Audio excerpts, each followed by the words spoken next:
है ना सर। और क्वेश्चन नंबर 4 का ए जब हम लोग किए,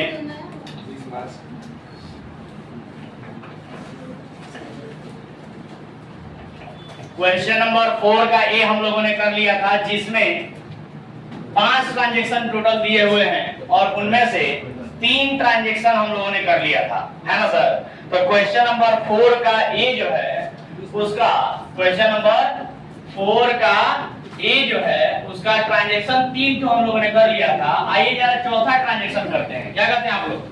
किया जाए सर? तो चलिए निकालिए चौथा ट्रांजैक्शन। क्या कहता है जरा सभी लोग बोलेंगे। जर्नल चैप्टर हम लोग कर रहे हैं और जर्नल चैप्टर का क्वेश्चन नंबर 4 का ए का 3 ट्रांजैक्शन हो चुका है, चौथा ट्रांजैक्शन आज हम लोग कर रहे हैं। सभी लोग क्वेश्चन निकाल लीजिए और क्वेश्चन बोलिए, फिर उसका आंसर हम बताते हैं। लेकिन फिलहाल ध्यान रहे कि जो सॉल्यूशन हम लोग कर रहे हैं वो बिना फॉर्मेट के कर रहे हैं, मतलब विदाउट फॉर्मेट कर रहे हैं। कैसा? विदाउट फॉर्मेट, है कि नहीं? तो चलिए सर, फिर यही सब क्वेश्चन को हम लोग आने वाले समय में फॉर्मेट में करेंगे, फॉर्मेट में सीखेंगे यही सारे क्वेश्चन को। फिलहाल अभी कैसे सीख रहे हैं? विदाउट फॉर्मेट सीख रहे हैं। क्लियर है बात? तो चलो शुरू करते हैं। चौथा ट्रांजैक्शन कोई बताएगा हमको? अरे बोलो ना भाई, चौथा ट्रांजैक्शन कोई बताएगा क्या हमको? मार्च 20 बोलो ना। 20 मार्च को दिया है चौथा ट्रांजैक्शन। क्या दिया है सर 20 मार्च को? विनोद अग्रवाल। अच्छा, डेट दिया है चौथा ट्रांजैक्शन में 2022 ऐसे लिखा होगा, है ना? 2022 मार्च 20 ऐसे लिखा है ना? 2022 मार्च 20। चलो बताओ, मार्च 20 है? चलो बताओ ट्रांजैक्शन बताओ। Paid to Vinod Agarwal, paid to Vinod Agarwal, इतना ही दिया है। 48,500। पेड टू विनोद अग्रवाल 48,500 बस। In full and final settlement. Full and final settlement, यही लिखा है ना? To his account.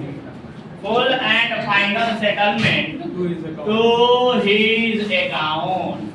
मतलब बता सकते हो इसका अर्थ क्या हुआ? इसका हिंदी अर्थ बता सकते हो क्या हुआ?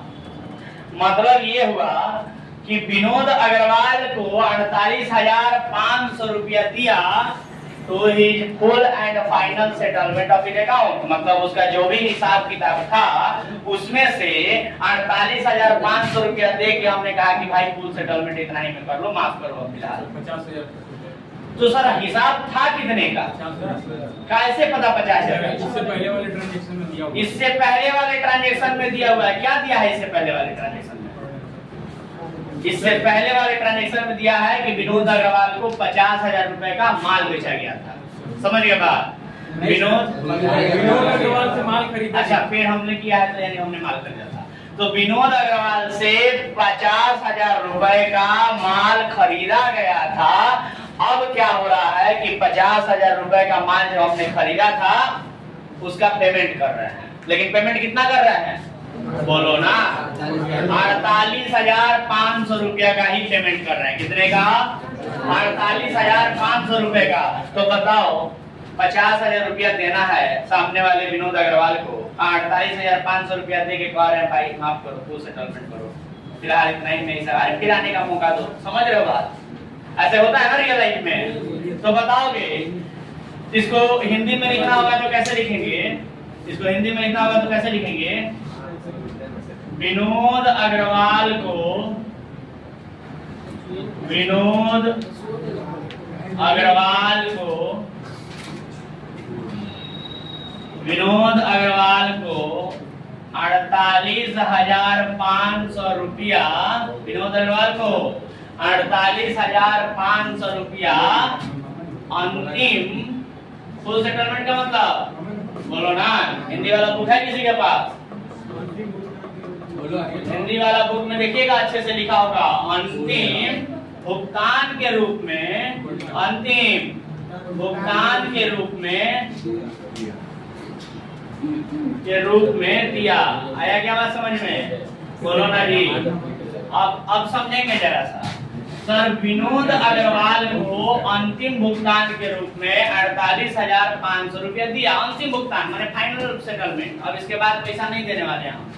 इसका मतलब ये हुआ कि अब खुद बताओ 50,000 रुपया विनोद अग्रवाल को देना था और 48,500 रुपया में फुल सेटलमेंट कर लिए, तो कितना रुपया कम दिए हैं? 1500 रुपया, 1,500 रुपया कम दिए हैं। तो 1,500 रुपया क्या कहलाएगा? डिस्काउंट। 1,500 रुपया क्या कहलाएगा? डिस्काउंट। यस सर, कि इस 1,500 रुपया का डिस्काउंट हमें मिल गया। बोलेंगे ना, छूट हमें मिल गया। तो चलो बताओ, विनोद अग्रवाल से जब हमने खरीदा था तो उसने सामान दिया था। जब हम उधार में खरीदे थे तभी तो पेमेंट दे रहे हैं। तो जब उधार में खरीदे थे तो उसका पेमेंट हम लोग दे रहे हैं। तो बताना, कैसे काउंट करो? जब हम उधार में खरीदे थे तो उसने माल दिया था ना, तो वो क्रेडिट द गिवर था। लेकिन अभी पैसा हम लोग दे रहे हैं ना, तो जब अभी पैसा हम लोग दे रहे हैं तो वो रिसीवर होगा ना, वो पैसा लेगा ना। तो लेगा तो उसका नाम लिखा जाएगा कि नहीं लिखा जाएगा? लिखाएगा ना सर। तो क्या लिखेंगे? विनोद अग्रवाल अकाउंट बोलो, अरे बोलो ना भाई, उसका नाम लिखेंगे कि नहीं लिखेंगे? विनोद अग्रवाल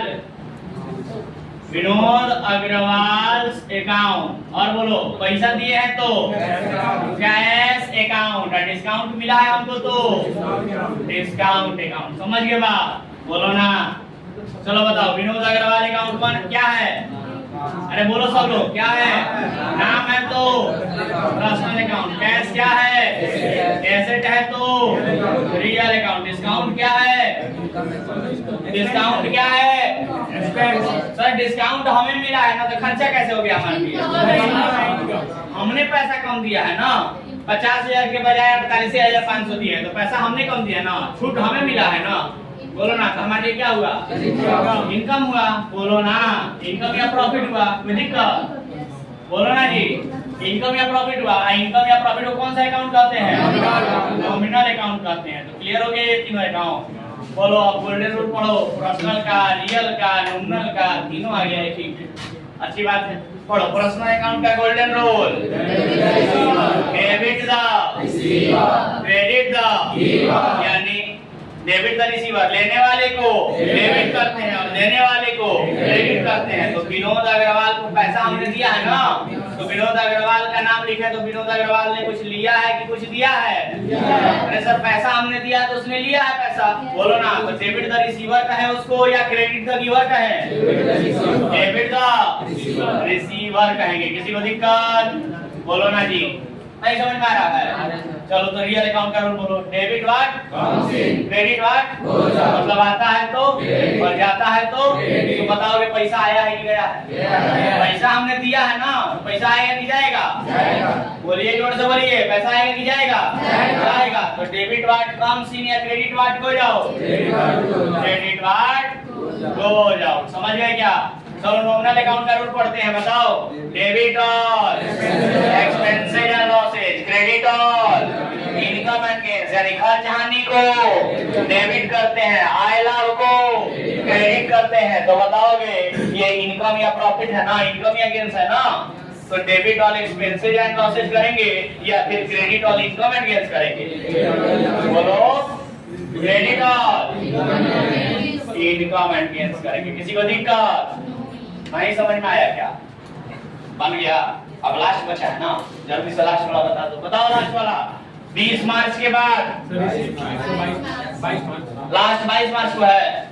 चलो तो बता दो 22 मार्च को क्या हुआ? मार्च 22 receive from Priyanka, received from Priyanka, from Priyanka rupees 29,750, rupees 29,750। लिखे क्या? बताओगे? चलो तो देखो आगे बताओगे। रिसीव फ्रॉम प्रियंका कितना रुपया? 29,750 रुपया। आगे भी कुछ लिखा है। And discount allowed rupees 250, rupees, बोलो रुपीज 250। खत्म। यानी अगर इसको हिंदी में लिखना होता तो कैसे लिखते हैं? हिंदी में लिखना होता तो प्रियंका से बताओगे इसका हिंदी अर्थ क्या होगा? प्रियंका से प्रियंका से 29,750 रुपया प्राप्त हुआ और प्राप्त हुआ 250 का डिस्काउंट हुआ। प्राप्त हुआ और 250 उसे 250 रुपए का छूट दिया। यही होगा ना? अरे बोलो ना भाई, कोई दिक्कत? बताओगे कोई दिक्कत? क्या इसको लिख पाओगे? चलो, तो पैसा रिसीव हुआ है ना प्रियंका से, तो पैसा आया तो बोलो, पैसा आया तो कैश अकाउंट, आगे बोलो। और हमारे पास पैसा तो आया, लेकिन क्या पूरा पैसा आया है? नहीं, हमने कुछ छूट भी दिया है, हमारे पास पैसा कम आया है। 29,750 रुपया ही आया है, 250 रुपया का हमने छूट दिया है। तो छूट देना हमारे लिए खर्चा या नुकसान है कि नहीं है? छूट मिलता है तो फायदा है, लेकिन छूट अगर हम देते हैं तो लॉस है सर। कोई दिक्कत?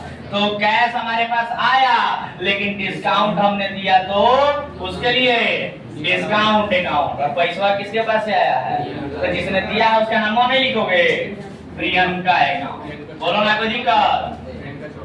प्रियंका अकाउंट। चलो बताओ, कैश क्या है बताओगे? एसेट है तो रियल अकाउंट। डिस्काउंट क्या है?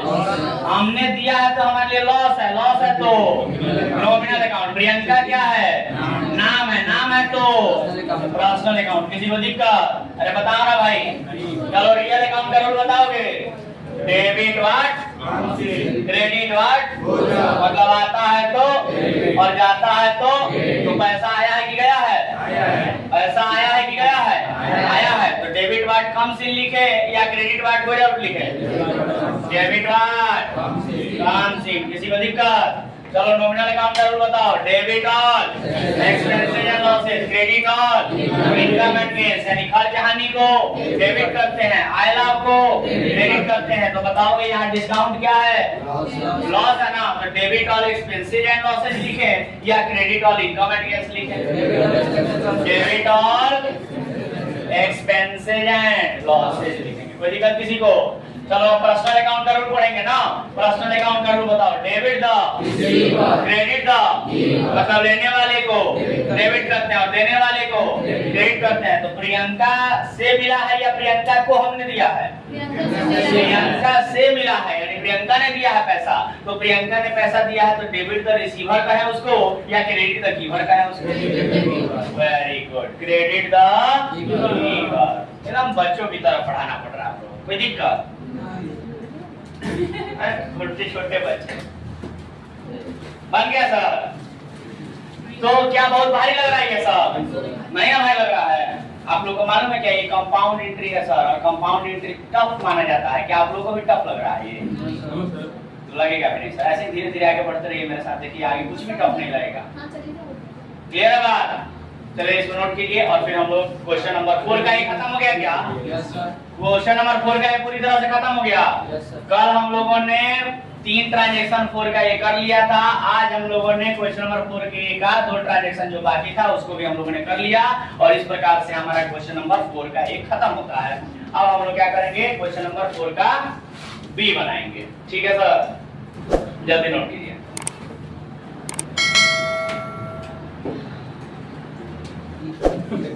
तो शुरू करते हैं क्वेश्चन। मैं उम्मीद करता हूं क्वेश्चन नंबर 20 आप लोगों ने अच्छे तरह से नोट कर लिया होगा, समझ लिया होगा। सॉरी, क्वेश्चन नंबर 4 का ए पूरी तरह से डन।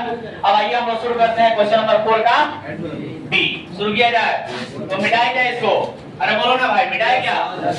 सब तुम सब आए हो? चलो 4 का बी।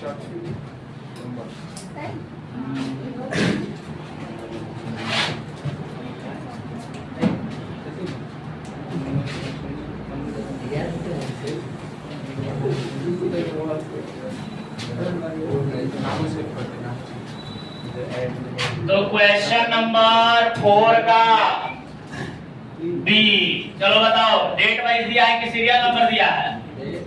डेट दिया है। बोलो पहला डेट कौन सा है? 2022 जनवरी 10, यही दिया है ना। देखो डेट लिखने का तरीका क्या होता है, देख रहे हो कैसे लिख रहा है। हम ये कहना चाहते हैं कि जैसे डेट क्या लिखा है, 10 जनवरी 2022 ऐसे लिखा है ना। देखो हम कैसे लिखे हैं, 2022 जनवरी 10। अकाउंटिंग में डेट इस प्रकार से लिखा जाता है, पहले साल फिर मंथ फिर डेट। क्लियर है बात। अगर ऐसे लिखा है तो ठीक है, अगर नहीं लिखा है तो आप सीख लीजिए। तो आइए शुरू करते हैं सर। तो 2022 जनवरी 10 जो है, इस दिन कौन सा ट्रांजैक्शन हुआ है बताएंगे आप लोग। चलिए बोलिए, बोलो ना। सीमा सीमा हैदर नहीं है ये। Seema started business with cash rupees 30,000 और भी कुछ दिया है। एंड यस सर, एंड बोलिए, एंड प्लांट रुपीज 50। प्लांट जानते हो क्या होता है? प्लांट मैंने पौधा नहीं, जनरल साधारण अंग्रेजी जो होता है, इंग्लिश होता है, उसकी तुलना में कॉमर्स में बहुत सारे शब्दों का अर्थ बदल जाता है। जैसे डीआर का मतलब डॉक्टर नहीं, डीआर का मतलब डेविड है कि नहीं। बड़े-बड़े मशीन को आउटस्टैंडिंग का मतलब बढ़िया नहीं, आउटस्टैंडिंग का मतलब बकाया। प्लांट का मतलब पौधा नहीं, प्लांट का मतलब मशीन। लिखा जाता है प्लांट एंड मशीनरी, ऐसे लिखा जाता है। प्लांट बड़े बड़े कंपनियों में ना ऐसे लिखा होता है, प्लांट एंड मशीनरी। समझ गए बात? शॉर्ट में इसको लोग ऐसे लिख देते हैं, प्लांट एंड मशीनरी। समझे क्या? तो यहाँ प्लांट का अर्थ समझना है क्या? प्लांट का मतलब पौधा नहीं, प्लांट का मतलब मशीनें। एक्चुअली में क्या है कि बड़ी बड़ी मशीनें जो होती है ना बड़ी बड़ी कंपनियों में, तो उन्हीं को क्या कहा जाता है? प्लांट कहा जाता है। हमने प्लांट पर बैठाया है। जैसे होता है एसी प्लांट बैठा दिया है, तो एसी प्लांट बैठा मतलब क्या? एक बार एसी लगाया, दो एसी लगा नहीं, एसी पूरा इंटरनली पूरा फिट करा दिया पूरे घर में, है कि नहीं? फिट करा दिया मतलब आपको छत में एसी लगा होगा, सारे रूम में एसी वो कनेक्शन उसका होगा, उस छत से सारे रूम में कनेक्शन रहेगा। उसके लिए बड़ा एसी प्लांट बैठाना पड़ता है, मैंने बड़ी एसी की बड़ी मशीन बैठानी पड़ती है। आया समझ में बात? बड़ी बड़ी संस्थाओं में ऐसा होता है। तो चलो सर कोई बात नहीं। और ऐसे ही बड़ी बड़ी कंपनियों में, बड़े बड़े व्यवसाय में क्या होते हैं? बड़ी बड़ी मशीनें होती हैं और उन्हीं को क्या कहा जाता है? प्लांट कहा जाता है। तो यहाँ पर खैर हम उम्मीद करते हैं कि ये सब चीजें आप लोग सीख रहे होंगे। जरा आइए ध्यान से सुनिए। तो सर व्यवसाय शुरू किया गया है, व्यवसाय शुरू किया गया है नगद से और कैश से और प्लांट से, यानी नगद से और मशीनों से व्यवसाय शुरू किया गया है। तो क्या इसका हिंदी अर्थ बता सकते हो? सीमा ने, अरे बोलो ना हिंदी, सीमा ने नगद रुपए 20,000 और प्लांट रुपीज 50,000 बोलो ना से व्यवसाय प्रारंभ किया। यही है ना सर? बोलो ना। तो क्या इसको बता सकते हो? चलो बताओ तो कैसे लिखेंगे? सीमा ने नगद से व्यवसाय शुरू किया और प्लांट से व्यवसाय शुरू किया। तो नगद भी व्यवसाय में आया और प्लांट भी व्यवसाय में आया। तो नगद आया तो उसके लिए कैश अकाउंट, प्लांट आया उसके लिए प्लांट अकाउंट। और सीमा ने बिजनेस में लगाया है ना, तो बिजनेसमैन के सीमा के नाम पे जगह पर कैपिटल अकाउंट। किसी को दिक्कत? चलो आगे बताओगे? चलो बताओ जल्दी जल्दी। कैश क्या है? एसेट है तो रियल अकाउंट। प्लांट क्या है? ये भी एसेट है तो रियल अकाउंट। कैपिटल क्या है? सीमा के नाम के जगह पर आया है, इसलिए पर्सनल अकाउंट। कोई दिक्कत? चलो बताओ रियल अकाउंट का रूल पढ़ोगे? डेबिट वाट, क्रेडिट वाट, मतलब आता है तो और जाता है तो बताओगे पैसा आया है कि गया है? आया है तो क्या लिखेंगे? Debit what comes in. फिर से रियल अकाउंट का rule, debit what credit what. आता और जाता है तो बताओगे प्लांट बिजनेस में आया है कि प्लांट बिजनेस से गया है? सर बिजनेस में प्लांट लगा के बिजनेस शुरू किया गया ना, तो बिजनेस में प्लांट आएगा, तो डेबिट बाय काम से। बताओगे पर्सनल अकाउंट का रूल फिर से, डेबिट द क्रेडिट द, मतलब लेने वाले को डेबिट करते हैं और देने वाले को क्रेडिट करते हैं। तो बताओगे कि बिजनेसमैन सीमा ने कुछ लिया है व्यवसाय से या व्यवसाय को कुछ दिया है? अरे सर कैश और प्लांट व्यवसाय को दिया है ना, तो डेबिट द रिसीवर कहेंगे सीमा को या क्रेडिट द गिवर कहेंगे? बोलो ना, अच्छे से बोलो, क्या बोलेंगे? Credit the giver. Very good, समझ में आया क्या? अगर अमाउंट में लिखना होता तो कैसे लिखते? कैश के सामने कितना रुपया लिखते? 20,000, कैश 20,000 आया, प्लांट कितना आया? 50,000, टोटल मिला के सीमा ने कितना दिया? 70,000। समझ के बाद ऐसे लिखा जाता है अमाउंट। रिकॉर्ड। चलो अगला ट्रांजेक्शन लिखे क्या? तो जनवरी 10 के बाद बताओगे, जनवरी 15 को क्या हुआ है बोलो? Purchased goods from Aryan. बोलो आगे। फॉर कैश, यानी आर्यन से नगद में माल खरीदा रुपीज 10,000 का। And on credit, on credit का मतलब उधार में कितने रुपए का? 20,000 का। यही ना, खत्म, इतना ही है ना। इसका हिंदी अर्थ क्या होगा, कोई बताएगा? बोलो। आर्यन से नगद में 10,000 रुपए का और उधार में 20,000 रुपए का। 20,000 रुपए का माल खरीदा। यही है ना सर? अरे बताओगे? चलो, तो आर्यन से 10,000 रुपए का नगद, 10,000 रुपए का नगद में और 20,000 रुपए का उधार में माल खरीदे हैं। तो सर एक बात आप लोग बताइए, नगद में खरीदे चाहे उधार में खरीदे, माले ना खरीदे हैं? बोलो ना। तो जब भी माल खरीदा जाता है तो क्या लिखा जाता है? Purchases account. कोई दिक्कत किसी को? बोलो ना। माल खरीदेंगे तो परचेजेज अकाउंट, नगद में खरीदे हैं तो पैसा जाएगा उसके लिए कैश अकाउंट। कुछ उधारियों में खरीदे हैं ना, तो उधार में खरीदते हैं तो उतने के लिए उसका सामने वाले का नाम लिखते हैं। और कौन है सामने वाला? आर्यन अकाउंट। कोनो दिक्कत किसी को? चलो बताओ, परचेज क्या है? एक्सपेंस है तो नॉमिनल अकाउंट। कैश क्या है? एसेट है तो रियल अकाउंट। आर्यन क्या है? नाम है तो पर्सनल अकाउंट। देख रहे हो अब आप लोगों से कैसे कैसे क्वेश्चन प्रैक्टिस करा रहा है। पर्सनल भी, रियल भी, नॉमिनल भी, तीनों एक में ही आ रहा समझ में, ताकि आप लोग का स्टैंडर्ड धीरे धीरे और बढ़े और प्रैक्टिस कराए अच्छे से। ठीक है, तो चलिए सर, परचेज अकाउंट। अच्छा, ये परचेज अकाउंट क्यों लिखे हैं, कैश अकाउंट क्यों लिखे हैं, आर्यन अकाउंट क्यों लिखे हैं, इसमें तो किसी को डाउट नहीं है। ये तो तीनों क्लियर है ना। परचेज इसलिए लिखे हैं क्योंकि माल खरीदे हैं, कैश इसलिए लिखे हैं क्योंकि कुछ नगद में खरीदे हैं, आर्यन इसलिए लिखे हैं क्योंकि उससे कुछ उधार में भी खरीदे हैं। कोई दिक्कत? चलो तो बताओगे, नॉमिनल अकाउंट का rule, debit all expenses and losses, credit all income and gains, यानी खर्च हानि को डेबिट करते हैं, आय लाभ को क्रेडिट करते हैं। तो बताओगे परचेज क्या है? एक्सपेंस है ना, तो डेबिट और एक्सपेंस लिखे या क्रेडिट और इनकम लिखे? डेबिट और एक्सपेंस लिखे या क्रेडिट और इनकम लिखे? डेबिट और एक्सपेंसेस लिखेंगे। रियल अकाउंट का रूल बोलो, डेबिट व्हाट, क्रेडिट व्हाट। बोलना होता है क्योंकि बोलने से तो बोला कीजिए। रियल अकाउंट का rule, debit what, credit what, मतलब आता है तो और जाता है तो बताओगे कैश आया है कि कैश गया है? कैश आया है कि गया है? कैश गया है। नगद में माल खरीदे हैं ना कुछ 10,000 का, तो 10,000 रुपया तो जाएगा ना। तो डेबिट वाट कम से लिखे या क्रेडिट वाट गोज आउट लिखे?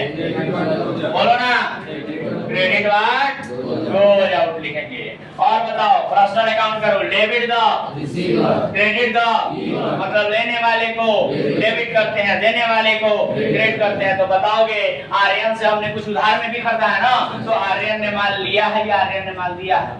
हमने खरीदा है तो उसने दिया है। तो डेबिट द रिसीवर का है उसको या क्रेडिट द गिवर का है उसको? बोलो ना, क्रेडिट द गिवर कहेंगे। किसी को दिक्कत? चलो अमाउंट लिखना होगा तो बता दोगे। नगद में कितने का खरीदे हैं बताओ तो? नगद यानी कैश के सामने 10,000 लिख दे, और उधारी में कितना खरीदे हैं? 20,000 का। तो उधारी के लिए तो नमो लिखे हैं ना, तो नमो के सामने 20,000 लिख दे, और दोनों मिला के मारे ना करते हैं, नगद में चाहे उधार में, टोटल मिला के परचेज कितना लिखे हैं? 20,000। समझ गए बात? अमाउंट लिखने में तकलीफ नहीं ना हो रहा है? चलो तो इसको नोट करो, आगे बढ़ते हैं। 15 जनवरी के बाद आगे बढ़ते हैं। जल्दी नोट करो, डू इट फास्ट। इस क्वेश्चन में कितने ट्रांजैक्शन दिए हैं? 6 दिए। तो लोग पूरा नहीं हुआ है, कोई बात नहीं, आराम से पढ़ना, घबराना बिल्कुल नहीं है। विश्वास मानिए, शुरुआत का कुछ ट्रांजैक्शन आराम से सीख लीजिए, उसके बाद ऑटोमेटिक जैसे समझदारी डेवलप हो जाएगा, ऑटोमेटिक स्पीड बढ़ जाएगा।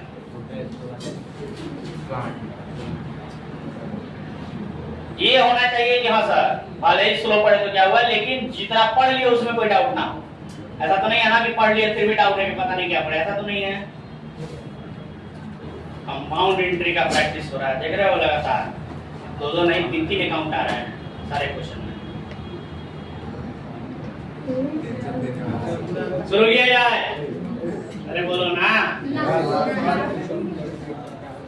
तो क्या ये सब आसानी से बन पा रहा है? आप लोग नोट कर लिए क्या इसको? आगे भी बढ़ा जाए क्या? नहीं, टाइम हो गया। यस, बाकी के जो ट्रांजैक्शन है क्वेश्चन नंबर 4 का बी, क्योंकि 1 2 रहता तो हम फटाफट बना देते थे कि बहुत ज्यादा है, 4 है शायद अभी बचा हुआ है ना, तो समय लग सकता है। इसलिए आज के लिए इतना ही जानने देते हैं, मेरे तरफ से आज के लिए इतना ही। मिलते हैं अगले क्लास में, तब तक के लिए टाटा बाय बाय। ठीक है? हाँ, लेकिन एक और बात कहेंगे आप लोगों से कि अगर आप लोग बना के ला सकते हैं तो जरूर बना के लाए, खुद से प्रयास करें, और मेरा विश्वास है कि आप लोग बना लीजिएगा। समझिए बात? जितना हम प्रैक्टिस करा दिए हैं, इसके आधार पे अगर आप लोग प्रयास करें तो बन जाएगा। ठीक है? तो चलिए सर, मेरे तरफ से आज के लिए इतना ही। मिलते हैं अगले क्लास में, तब तक के लिए टाटा बाय बाय।